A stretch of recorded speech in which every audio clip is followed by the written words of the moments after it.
It may be the most addictive toy in history, and it's definitely the hottest thing this Christmas. Nintendo video games. They first arrived from Japan 3 years ago, and now millions of American kids are hooked and mesmerized. The video game industry. An industry growing so fast, it's predicted to reach profits of over $300 billion by 2025. The landscape of this industry has changed radically over the years, from coin-op arcade machines to the advent of the first video game consoles. Though it was the smartphone revolution that would see the industry make its most significant and lucrative developments. It introduced the world to a new model of the industry, free-to-play online gaming in which the user can download and play for free. So how has offering free-to-play games caused the video game industry to soar in profitability? The answer? In-game purchases. From App Store mini-games to PC and console giants such as Call of Duty and Fortnite, all of these free-to-play games have enticing in-game stores. You can purchase new vehicles, powerful weapons, new skins for your characters, and loot boxes to give you a distinct advantage against your foes. Fortnite, for example, of the $2.4 billion in revenue created, $1 billion of that was generated through in-game purchases. The success has now led most developers to switch to this new free-to-play model, all with their own selections of game-enhancing items for purchase. This free-to-play shift in the video game industry, however, has brought with it some pitfalls to the consumer, dangers which are only now starting to be recognized. To understand these potential pitfalls, you must first look at the convergence between gaming and gambling. This can be best described by something called the compulsion loop. It's defined as such. A compulsion loop, or core loop, is a habitual chain of activities that will be repeated by the user to cause them to continue the activity. Typically, this loop is designed to create neurochemical reward in the user, such as the release of dopamine. In the field of neuroscience, it has been known for many years that the release of dopamine forms the basis for addiction, especially in the realm of gambling. The anticipation of pulling a lever or winning a reward stimulates neurons in the brain's pleasure centers. The gambler then seeks to recreate that pleasure, leading to potentially compulsive behavior. And this is all by design. Every aspect of gambling is intentionally designed to keep the user hooked. From brick-and-mortar slot machines, sports betting, to simple scratch-offs. What no one saw coming was how this psychological manipulation in gambling would be applied to the video game industry. And the closer you look, the more startling the parallels are. Let's examine the compulsion loop in action. Play. The process starts with the gamer playing the game. Earn. Through playing the game, the user earns rewards, such as gold, loot boxes, and experience points. This is achieved from killing foes or completing quests, and usually through repetitive action. Enhance. After step 2, the gamer either reaps the benefit of their earnings by enhancing gear and weapons, or repeats the cycle in hopes of a better result. The compulsion loop is formed. Many app developers and game developers understand the mechanisms that go behind developing games that keep people coming back.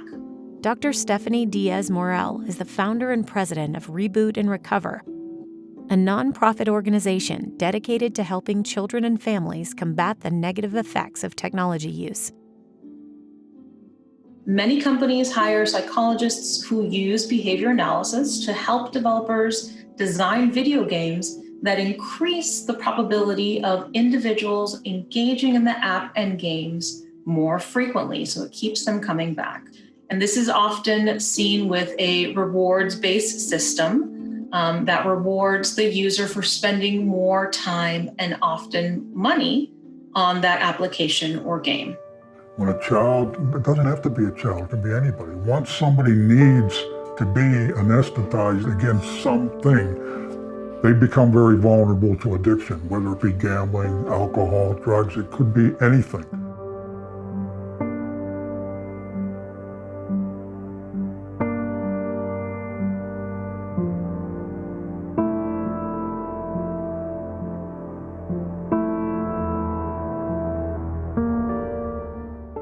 My first bet was actually made at Waterford Park in West Virginia, which is now known as Mountaineer, I believe.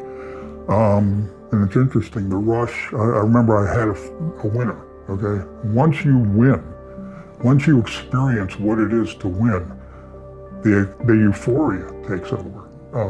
You become euphoric, you become on a high that you never thought you could realize. When you look at gambling overall, the mathematics do not work for the gambler. They work for the house. But always, you're never going to go without wins. You're going to have a certain amount of wins. You're not going to have enough wins to overcome the loss. But what these kids don't understand is while they're experiencing maybe that 1 or 2 wins along the way to 100 bets, there's going to be 3 in a row, 4 in a row. And that is the cocaine. That is the high. That is the euphoria that they're going to crave. And once they know that euphoria, they're going to try to recreate it. You know, any type of addiction to gambling or gaming is a process addiction. You don't ingest anything first before you have the disordered behavior. And I think that's something people sometimes forget because we're so used to alcohol or drug addiction and what that withdrawal would look like. But research is well documented that individuals will experience extreme irritability and restlessness, the difficulty concentrating, and depending on their age, some extreme emotional dysregulation will be signs of withdrawal from too much gaming or too much gambling. All my friends are really good at controlling their gaming and controlling themselves in relation to gaming, but my older brother, he's actually had the cops called on him because of how aggressive he gets when he starts gaming. He can get really angry, starts breaking things if it makes him really mad, so he can't really like drag himself out of games as well. He has a harder time with gaming in general. He just like sits in his room and does nothing but game. So I can see how for other people it's a little harder to get yourself out of that.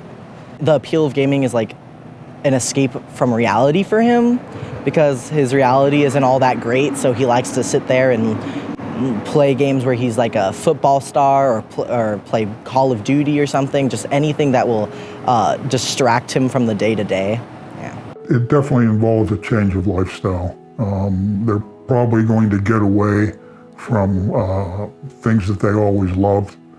Some of my expectation levels that I failed to meet, which led me into the way of gambling, were athletic ones. And my parents should have noticed that I was no longer engaging in athletics, that I got away from that. So there are a number of behavioral responses that one might see when removing technology from an individual, and they are synonymous with withdrawal symptoms that one may feel when removing an addictive behavior.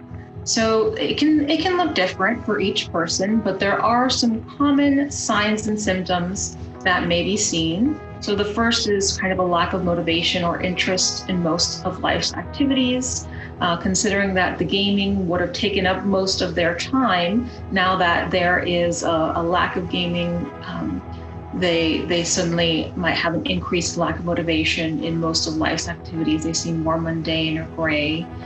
Difficulty with focus or concentration and completing tasks, again, because of the sensation and the feeling from the gaming being taken away. We see very often irritability come up, not necessarily mood swings from one to the other, but feeling more irritable than usual, so out of the norm.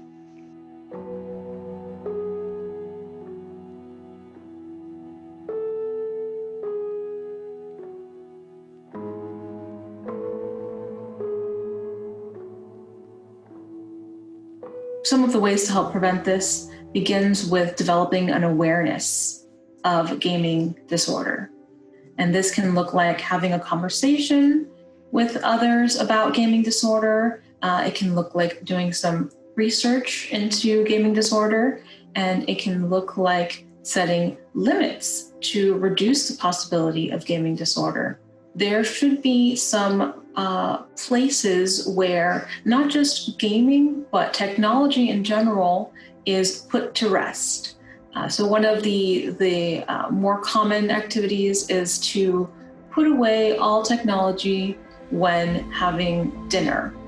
And especially when it comes to parents of small children, modeling this behavior with children is very important. Children tend to mimic the adults in their lives. And this is true of not just the adults they interact with on a day-to-day basis, but also adults and other children that they may see on media, right? Through television, through screens, through TV shows, through video games. The challenges with gaming disorder are complex, but by educating ourselves on gaming habits, avoiding exploitative or misleading apps, and limiting financial access to virtual game stores, we can avoid the traps that can lead to unhealthy behavior. The video game industry has brought the world together in ways never seen before. It has created friendships with people thousands of miles apart, bringing cultures together. It has become a permanent and valuable part of society. Video games can be good for you if you adopt responsible and healthy gaming habits and are aware of the gaming habits of those you care about. Playing video games has been shown to improve decision-making, problem-solving, focus, and attention. It can help people make friends and even fight depression. If you have questions or concerns about gambling disorder or gaming addiction, help is available.